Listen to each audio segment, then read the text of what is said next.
মিনু সাক্ষ্যদের বাড়িতে এসে রায়পূর্ণাকে বলে, চৈতি দিদিমণির মা বলল বরণডালায় হরিতকি নেই, তাই সেটা দিতে বলল। রায়পূর্ণা একজনকে দিয়ে হরিতকে আনতে পাঠায়। এরপর নীলাঞ্জন বলে, তোমার ঝিলের সাথে কথা হয়েছে? মিনু বলল, ওকে আমি ফোন করেছিলাম, হয়তো গাড়ির আওয়াজে শুনতে পাচ্ছে না। তারপর সাক্ষ্যদের বাড়ির সবাইকে নিয়ে বিয়ে করতে আসে। তখনই কুশ আর সাক্ষর ভাই বোনেরা মিলে নাচ গান করতে থাকে। তার মধ্যে সুদর্শনা সাক্ষর বিয়েতে উপস্থিত হয়। সেই মুহূর্তে ঝিল সেখানে আসলেই শতরূপা বলে, কিরে তুই এখানে যাসনি? ঝিল বলে, তোমরাই তো বাড়ি গিয়ে নিমন্ত্রণ করে এসেছিলে, এখন যেই এসেছি এখন বলছে কিরে ঝিল এখানে? পাশ থেকে মিলি বলে, তুই কোথায় ছিলি?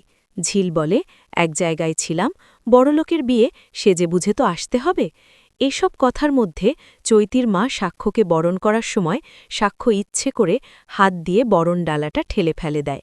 এরপর চৈতির মা বলে, আমি অন্য একটা বরণডালা সাজিয়ে আনছি। সাক্ষ্য বলে, একবার যখন বাধা পড়েই গেছে আর বরণ করতে হবে না, আপনাদের বাড়িতে যখন আবার যাব তখন বরণ করে নেবেন। চৈতি মা বলে, আচ্ছা ঠিক আছে। তারপর সাক্ষ্য, ঝিল আর বাকিরা বিয়ের মণ্ডপের সামনে আসে। তখনই কুশ ঝিলকে বলে, তুই নাকি নিজের মতন করে রবীন্দ্রসঙ্গীত গেয়েছিস, আমার তো শোনা হয়নি, একবার গা না।